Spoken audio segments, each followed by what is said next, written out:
Hi everyone, going to do a little bit more work on the territory today. It's been a long time since I posted a video, but got two jobs to do on it. We're going to replace a set of shocks. I have blown one out on this left hand side, it's leaking oil, and I'm going to replace the brake pads and have the rotors machined. So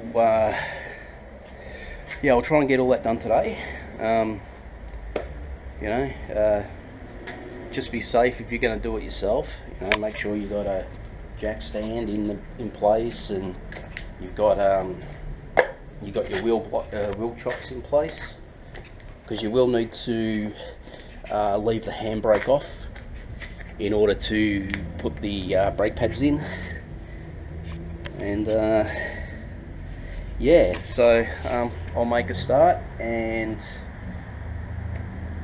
see where we get up to, eh? Okay guys, to get this caliper off, you're going to need a 15mm socket. You've got two bolts located at the back here. You've got one at the top, one at the bottom, obviously. And then for your shock, you've got a 15mm at the top, and you've got an 18mm here at the bottom. Now what you want to use to break the nut on the bottom, if you don't have a an impact gun, is just use a long breaker bar. You'll find that it'll be a lot easier than trying to use a ratchet and trying to like knock it up with your hand, which is no good for the ratchet anyway. So yeah, use a breaker bar on that, and yeah, we'll get started. Okay guys, once you've got your caliper off, you should be able to just sit it at the back here without too much issue. You can slide this cable out of its keeper, just to take some tension off the hose. Now these are usually really tight when you try to get them off, because for one, it'll be trying to seal here on this flange, the hub flange. So you might want to just give it a few taps with a hammer, not hard, but it just break away all that rusty debris. And it could also be getting hung up on some brake dust from the handbrake shoes. So yeah, just persist with it. Also guys, make sure your handbrake's off. Forgot to mention that. Okay guys, once your caliper's off, the next thing you want to do is there's a little rubber plug here. You want to get that down to the bottom, because behind the rotor hub there's your little adjuster for your handbrake shoes.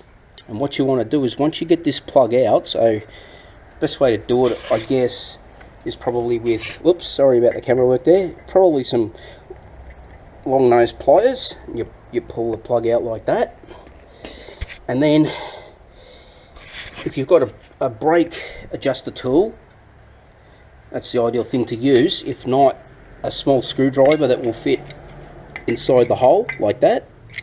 And what you want to do, you want to back those shoes off. So you want to push, if I'm right, I think you want to push it in an anti-clockwise direction. So you'd be pushing down on the gears, the teeth, to back it off, and that will help your rotor come off easier. But I will confirm with you which direction you need to back that off, whether you need to sort of like pull it up or pull it down. Alright guys, I can confirm a couple of things. Now you're going to find that the adjuster wheel for the brakes is in the forward position. It's actually not at the bottom.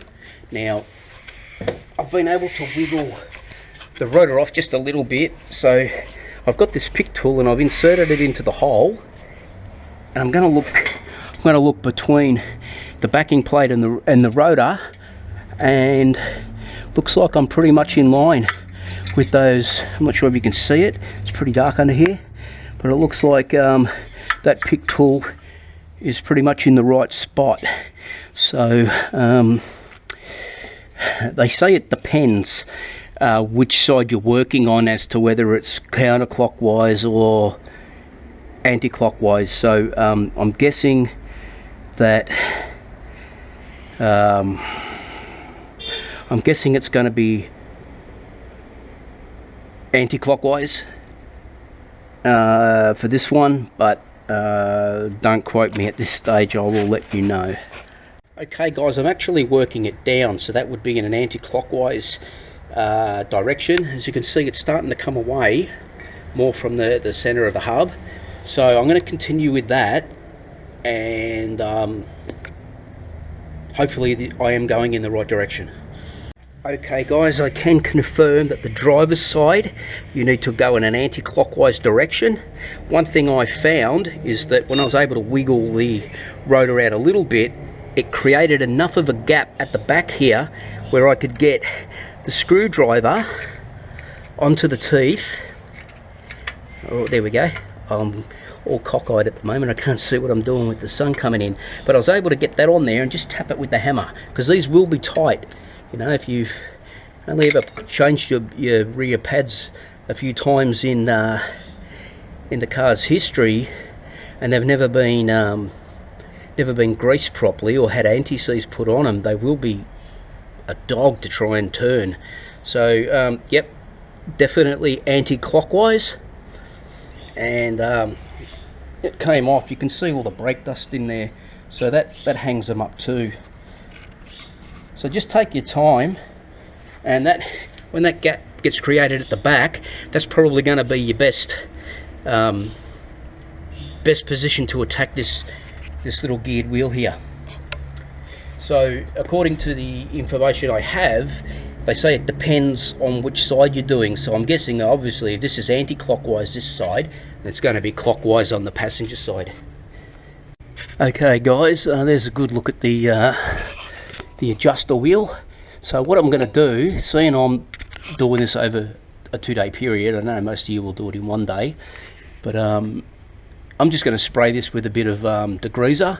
You can use brake clean as well. Try and keep it off the shoes, but I'm just going to spray some degreaser onto this adjuster to get out all the brake dust, and then what I'll do is I'll spray some WD-40 onto it probably tomorrow before I reassemble, just so everything moves nice and freely when I have to adjust it back up. Okay guys, I'm just going to put this bottle jack under this lower control arm to take some pressure off the shock absorber before I unbolt it.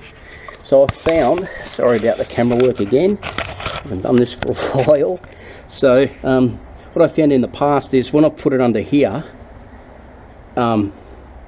it tends to slip off there, surprisingly. I don't know why. I think maybe because the car, once it's jacked up, it's then leaning. So this spot here is pretty good.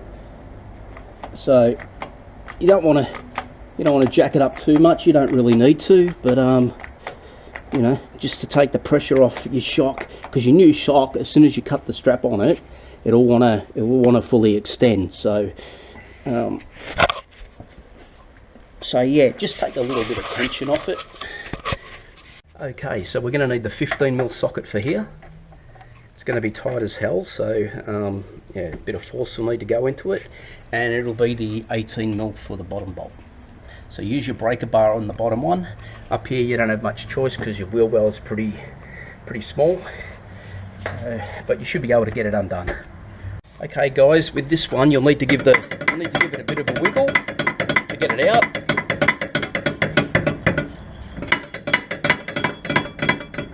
There you go, all out now, and that's it. This shock's still okay. I'll keep it for a spare. Yeah, we'll get the new shock in. Okay guys, this is one of the easiest jobs you could probably do on the Territory. So what I've done is I've put the bottom bolt in. I haven't tightened it up. I've left it there obviously for some adjustment. I've left the band on.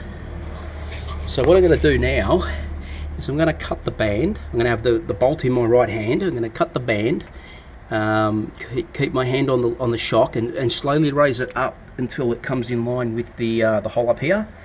Now you might have to wiggle it to get it located in the thread, but yeah, it shouldn't take too much to get it all bolted up.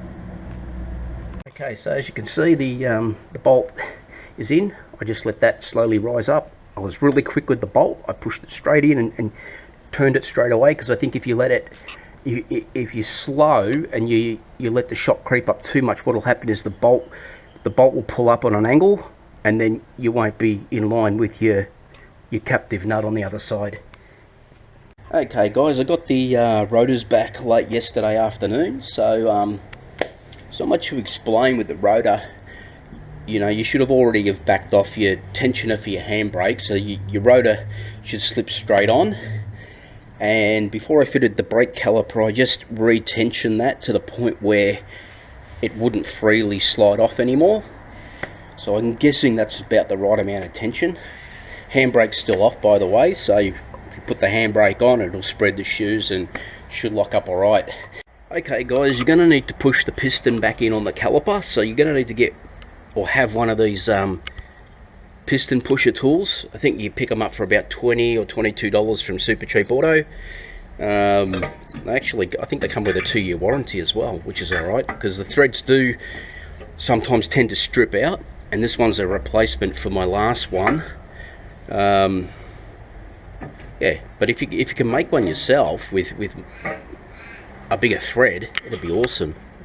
You'd never have any stripping problems. But yeah, so I'm going to push this back in. I've given this a bit of a clean up. These clips here, they're extremely sharp. They're like razor blades, so when you're putting your pads in, just go gentle, because last time I did a set, it was when I was putting the pads in, I had a little bit of a hang up where the little step on the side of the pad wouldn't go into this slot, and I pushed too hard and I ended up slicing my finger to the bone. So yeah, just be careful guys. Also on your pins here, if your pins are well lubricated, it's okay, but it wouldn't hurt to sort of clean them off and reapply some anti-seize to it, or even just a little bit of grease. You don't want to put too much on it, because over time grease will, like, you know, solidify, I guess, get hard, and then you're going to have issues with your carriage sliding on the main body of the caliper. So yeah, just check your pins, make sure they're all clean and everything's running smooth. Okay, as you can see, the piston's all the way back in now, or as far as it's going to go. It'll be really hard to wind it back in if you don't crack the bleeder nut, but obviously if you crack the bleeder nut, you're probably going to need to bleed the system again. So yeah, just take your time. I normally let this sit for a couple of minutes now at, you know, being fully wound back, and then that way it sort of, I guess, it equals the pressure out, and the piston's not going to want to creep back out. So but it's totally up to you. Do it the way you want to do it, but this is the way I do it. Okay, there's one thing that you need to remember before you go to bolt the caliper back on, and that's to slide your brake line back into this bracket, because if you bolt it on first, you won't have enough pull in it to get it back into the bracket. So make sure you put it into the bracket first. Okay, everything's back together on both sides now, except for the plug for here, which we'll put in now. So that's for our handbrake adjustment. Yeah, not really much more to explain here. I had a little more trouble trying to locate the bolts for the caliper on this side for some reason. I don't know, the pads just wanted to fight me as I was trying to slip it over the disc, but I got it in. So yeah, you just have to wiggle it round, be patient, because it will test you. And yeah, I guess that's it guys. Not much more to tell. Hopefully you get something out of this vid, even if it's just the socket sizes I needed to use to get everything apart. It's one thing that'll help you. So until next time guys, stay safe. Cheers.